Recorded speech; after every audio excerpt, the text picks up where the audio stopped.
all year round. It's so mysterious. This is who we are. This is who we are. WAVR.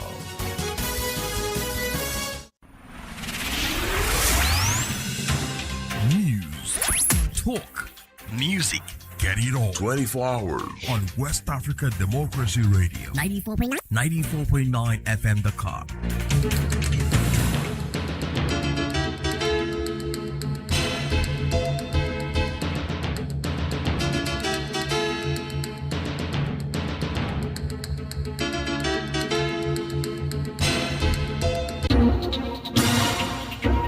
WADR,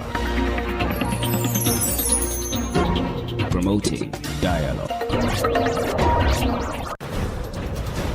It's 12 noon in Dakar and Accra, 1 p.m. in Abuja. Good afternoon and welcome to Newslink on West Africa Democracy Radio 94.9 FM and around the world at wadr.org. We are also streaming on YouTube and Facebook. Here are the top stories. Ghana's government declines requested state visit by South African President Cyril Ramaphosa, citing xenophobic attacks. 8 convicted in Liberia's largest human trafficking and visa fraud case. We successfully prosecuted individuals. These individuals were arrested at a red light where they were attempting to traffic some children to Mali. They had earlier trafficked some children. The Guinea-Bissau military government announces August 30 for constitutional referendum amid political transition. And Nigeria's lawmakers investigate close to $1 million budget scandal. The money there is for everybody. A few sets of people want to leave the masses in perpetual poverty. That government agency did not just spring up from nowhere. It's very embarrassing. Please stay with us for details of these stories and more. On the news, this is Augustine Bill Coley. Thank you for being with us. We start the bulletin in Ghana, where reports indicate that the government has declined a request for a state visit by South African President Cyril Ramaphosa. According to state media, the decision is due to the recent xenophobic attacks in South Africa that have affected Ghanaian nationals. Due to the attacks, approximately 1,000 Ghanaians have been repatriated from South Africa, and 1 Ghanaian was reportedly killed in the attack on June 30. However, South Africa has denied claims that a Ghanaian was killed, describing it as factually incorrect. President Ramaphosa had requested the visit as part of efforts to hold bilateral discussions aimed at deepening relations between Ghana and South Africa. We will bring you more on this development in our subsequent bulletins. Meanwhile, civil society groups in Ghana are urging the government to suspend its decision to revoke all civilian firearm licenses. They warn that the move lacks a clear legal and administrative framework.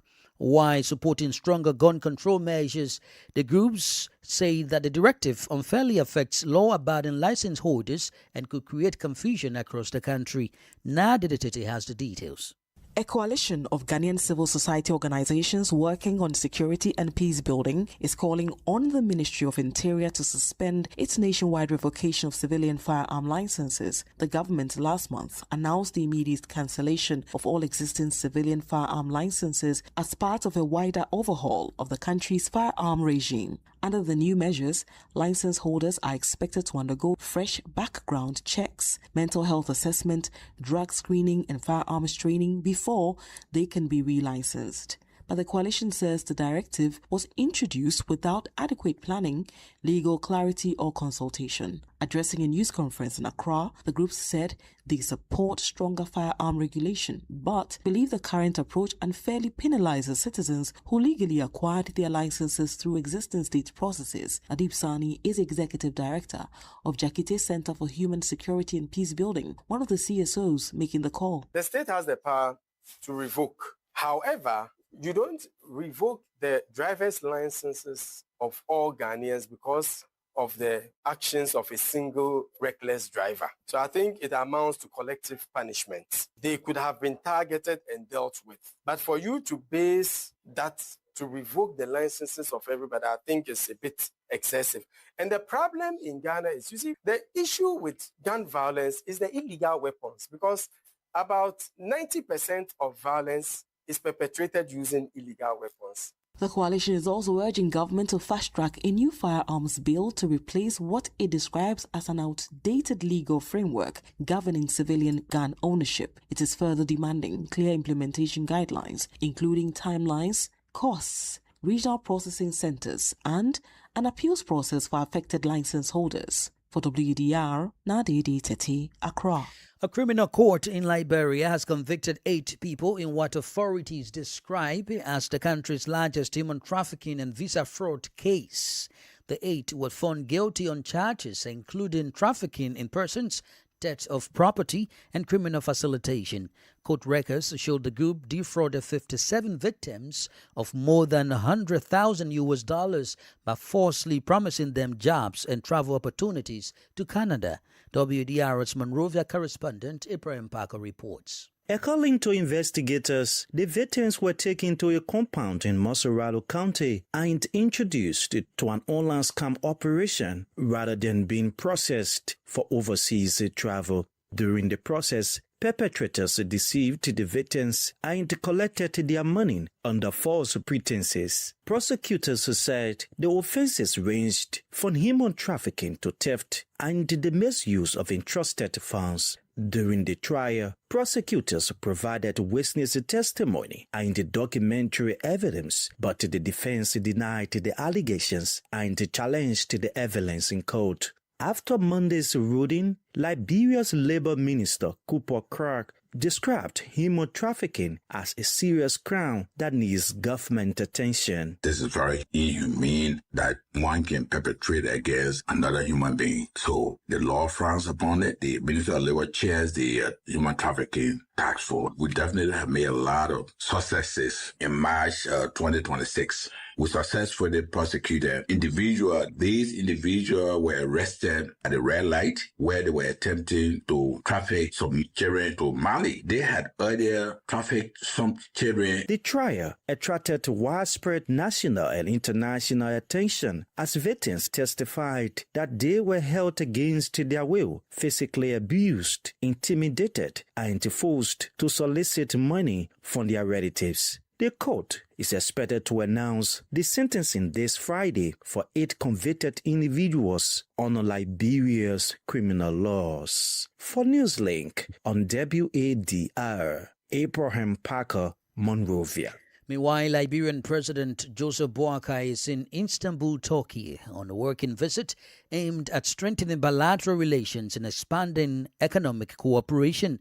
President Boakai, who arrived on Monday, is expected to hold talks with Turkish President Recep Tayyip Erdogan on ways to deepen collaboration in key sectors.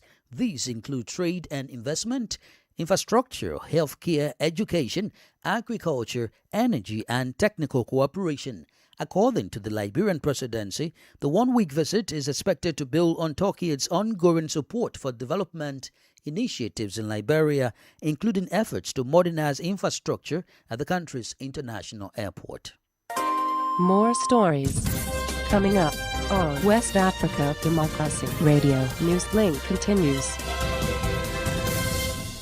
Let's now go to Guinea-Bissau, where voters will head to the polls on August 30th this year to decide whether to approve a proposed new constitution introduced by the transitional authorities.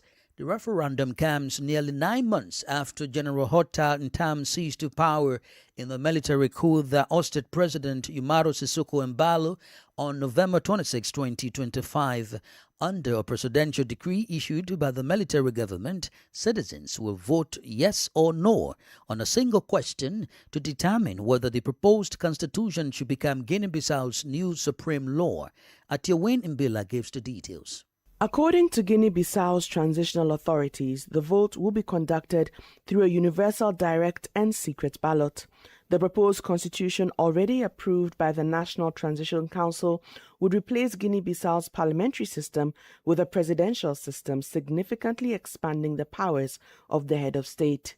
Since taking office as transitional president, General Horta Ntam has governed alongside the National Transitional Council, which has assumed legislative responsibilities during the transition. However, the process has drawn criticism from sections of the political opposition and legal experts who question the legitimacy of the institutions established following the 2025 military takeover. The outcome of the August 30 referendum is expected to shape the country's political future as Guinea-Bissau continues its transition under military-led authorities. As a reminder, this referendum process comes ahead of the December 6, 2026 presidential and legislative elections that would usher in a democratic government in Guinea-Bissau. At your win in Bila fight, that report in Cote d'Ivoire, opposition parties are raising concerns over the process leading to the establishment of a new electoral body. They expressed concerns after the Prime Minister presented the proposed structure of the body and announced that a draft bill will be submitted directly to Parliament. Opposition members say they had expected broad political consultations before the legislation was introduced.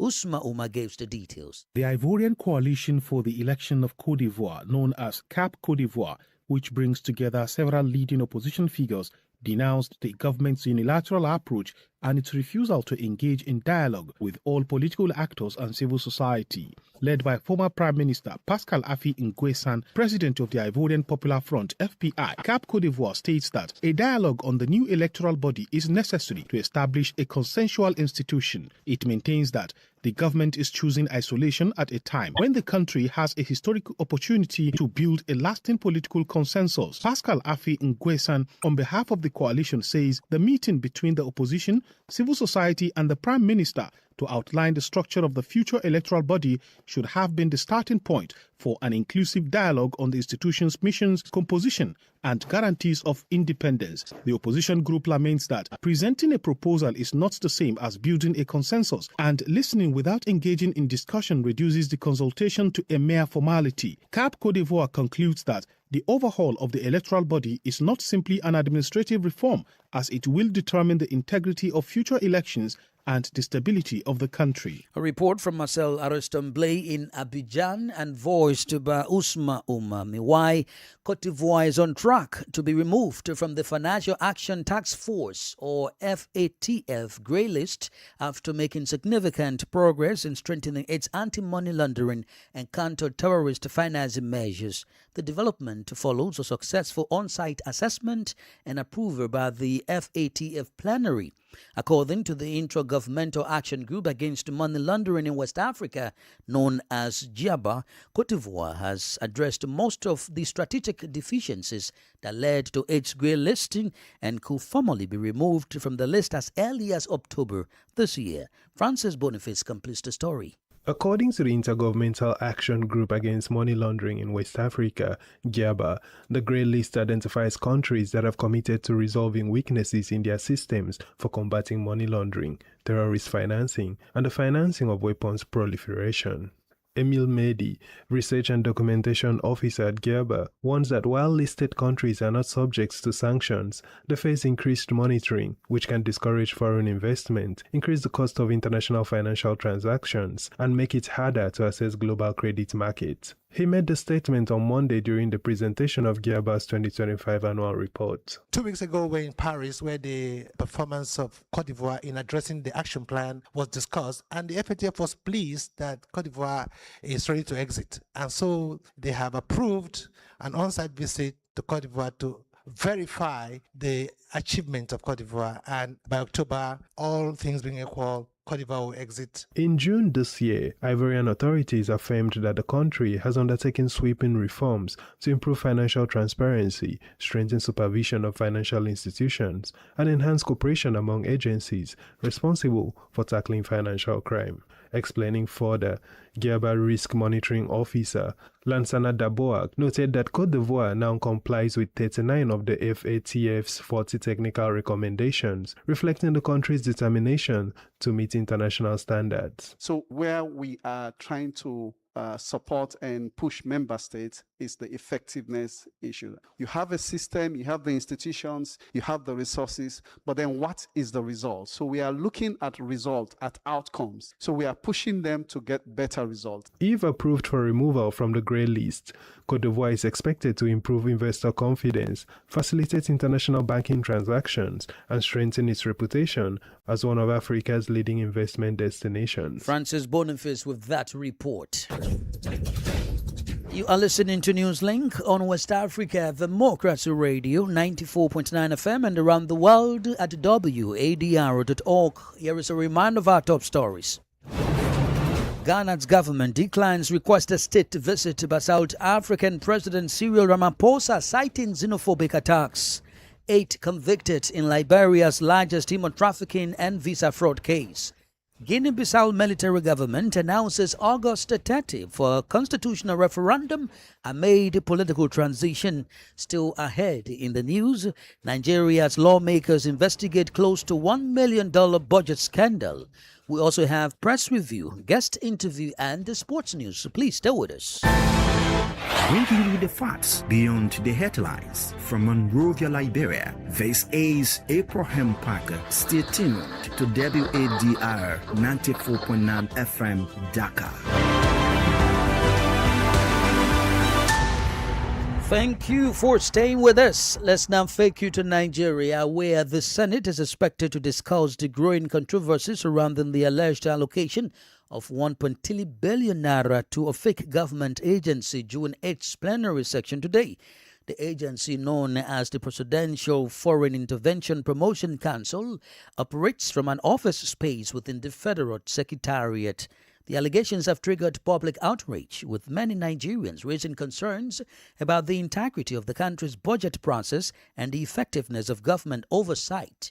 WDR's correspondent Yechenu Sasetu tells us more. Lawmakers are expected to deliberate on the controversy surrounding the creation of the alleged Presidential Foreign Intervention Promotion Council. The move follows revelations that the agency was neither legally established or recognized by the federal government despite receiving a budgetary allocation in the 2026 Appropriation Act. The presidency has since distanced itself from the agency, while investigations continue into how it obtained office space at the Federal Secretariat in Abuja and secured public funds. Meanwhile, the development is generating widespread public reaction from citizens. Either the government as an entirety or certain elements of the government must have been 100% aware. So a classic case of greed. The money that is for everybody, a few sets of people want to leave the masses in perpetual poverty. They're not just loopholes, they are the problem. Because that government agency did not just spring up from nowhere. It's very embarrassing for a government to have to refute an alleged institution that they put up. Legal practitioner Frank Tete describes the incident as a major embarrassment to Nigeria's public institutions. The time must come in our country. We should stop this, this huge national joke we make of ourselves. And a number of us are tired. However, political scientist Kunle Fagbemi believes the issue goes beyond financial accountability and should now be treated as a national security concern. Kindly protect the incumbent president very well. We are in dangerous times. What we are dealing with talks about the fact that somebody that has been declared fake is occupying a federal secretariat space. As lawmakers reconvene today, many Nigerians will be watching closely to see whether the Senate orders a comprehensive investigation and introduces reforms to prevent similar incidents in the future. For WADR, Yechenu Sasetu in Abuja. Well, Senegal is maintaining stable oil and gas production while strengthening its position among Africa's energy-producing nations. The Ministry of Energy and Petroleum says crude oil and liquefied natural gas exports continued at a sustained pace during the opening months of 2026. Despite the sector's growth, residents in the country's producing areas say they are still waiting to see tangible economic and social benefits from the nation's oil and gas resources. More details with Christopher Aticho. According to the Senegalese Ministry of Energy, 3 shipments of crude oil were exported to the international market in June, representing a total volume of 2.94 million barrels. Regarding gas, the country also exported 3 shipments of liquefied natural gas for a total volume of 0.49 million cubic meters. While the authorities welcome the positive momentum in the extractive sector, which confirms its strategic role in the national economy, the population of the production areas is still waiting for concrete benefits. Abdul Karim Jiang is a young leader in the town of Jonwa, one of the island of the Saint Salum. Frankly, we didn't feel that because we're not involved in this. We heard there's oil here, but anything you do for me and you do without me, you're doing against me. We need to involve the people. We need to include the people. According to economists, the Senegalese government should invest the fund received from oil and gas production in structuring projects so that these projects can truly benefit the population, especially in the areas where these resources are exploited. Suleiman Keita is a Senegalese economist, a lecturer, and a researcher at the Sheikh Anta Diop University in Dakar. Most African countries, when they discovered oil, they failed to diversify their economies and establish sustainable ones. That means they didn't invest some of the money for future generations to allocate some of these resources to the development of other sectors, such as agriculture and industrialization, which would allow all sectors of economic activity to develop simultaneously. Since the beginning of its oil and gas production, Senegal has experienced positive momentum marked by uninterrupted exports. Christopher Teacher with that report. This is the newspaper review. Stay abreast and find out what the top stories are in your country. This is the newspaper review. The newspaper review. Well, let's return to Monrovia for the press review with Ibrahim Parker. This edition of Press Review features 3 local dailies. We begin with front-page Africa newspaper with these stories. Vice President Kun dismisses claims linking him to Anthony Donika to do group photos as Reverend Brown urges him to face the media. Well, there is this allegation in the public where the vice president is associated with a man named Anthony Donika, who many believe is a close affiliate to one of the suspects linked to the 19 million drug saga. DLS manager remanded over alleged role in U.S. 19 million cocaine trafficking case. Liberia's largest trafficking trial ends in convictions for all defendants. Our next stop is the Heritage newspaper with these stories. Rule of law at stake. Kone Snow warned Bouakar against replacing Telecom International Alliance before leak-up process is exhausted. Vice President Kun denies drug link claims. Our final stop is the Independent newspaper with these stories. One more guilty of human trafficking in Liberia. And this report, of course, according to the Independent newspaper, is coming from Grand Cape Mount, the western part of the country. That does it for this edition of Press Review from Liberia's capital, Monrovia. It's back to you in studio. Thanks so kindly for listening. Thanks to Ibrahim Parker for the Press Review from Monrovia. Politics, analysis on major news, social matters, and all. This is The Guest. The guest interview focuses on Guinea-Bissau, where the political transition is taking another turn as the military in power announces a proposed constitutional referendum. According to a decree signed by General Hota Ntam, citizens will head to the polls on August 30 to vote yes or no to the new constitution. The proposed constitution is seeking to replace Guinea-Bissau's parliamentary system with a presidential system under the proposed constitution. Our guest is Austin Igbe. Wadi must listen to ECOWAS. First and foremost is that the military was an unconstitutional change of government. You remember how Umbalo Siseko eventually declared self-coup and handed over to the military. I'm sure the military is looking at presidential system as the best model for the country, maybe because they've seen that the president is very powerful. The presidential system has become a bane, in my opinion, especially from my research work and my PhD, that the presidentialism is a problem to democratic consolidation. Presidential system has a way of weakening institutions, has a way of weakening those institutions that provide for checks and balances.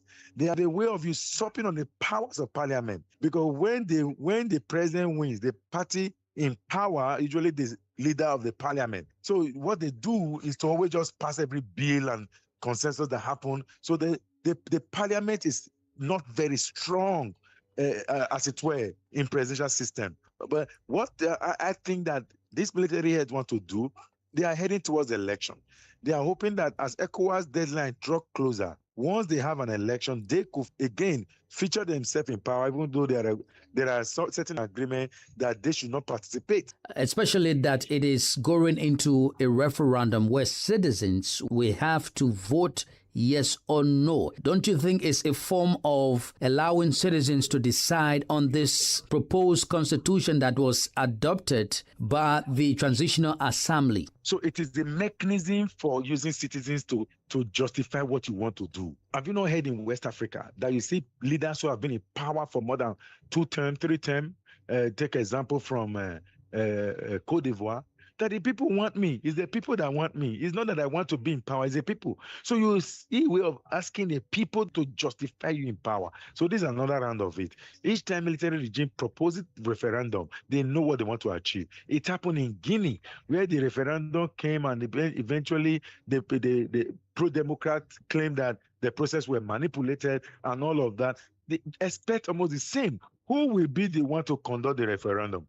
Who will count the yes and no vote? Who are those observers that will see them? How will it be conducted? Will ECOWAS do it as an independent entity?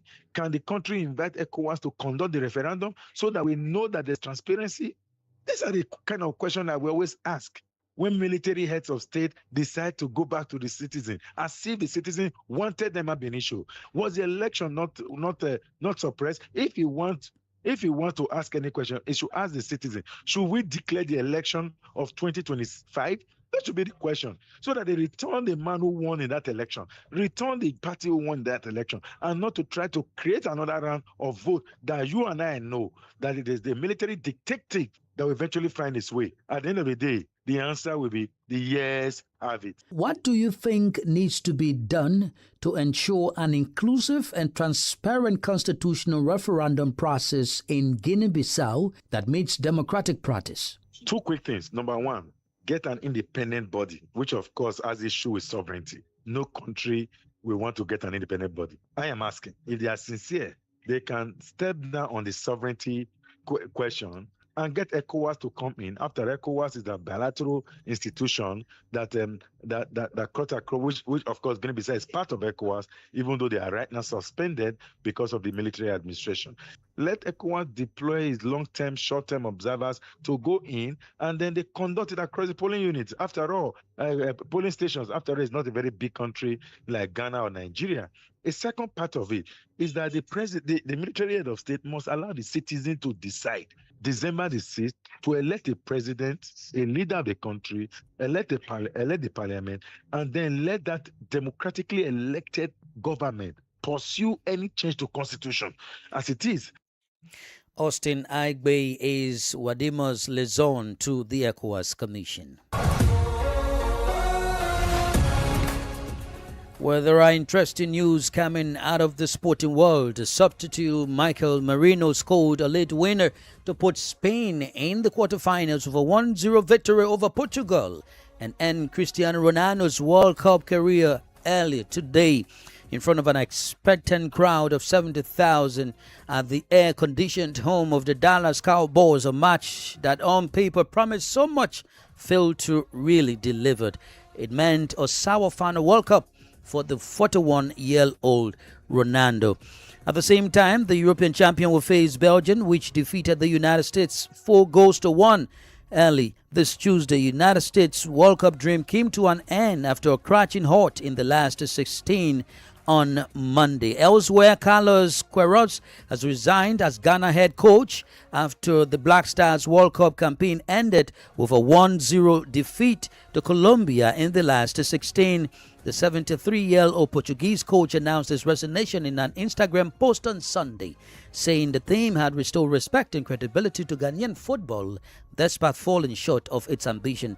And coming up this afternoon at 4 p.m., Argentina will take on Egypt, while at 8 p.m., Switzerland will battle Colombia. That's the latest in the world of sports. With that, we've come to the end of this edition of Newslink on West Africa Democracy Radio, broadcasting from Dakar, Senegal. Thank you for listening.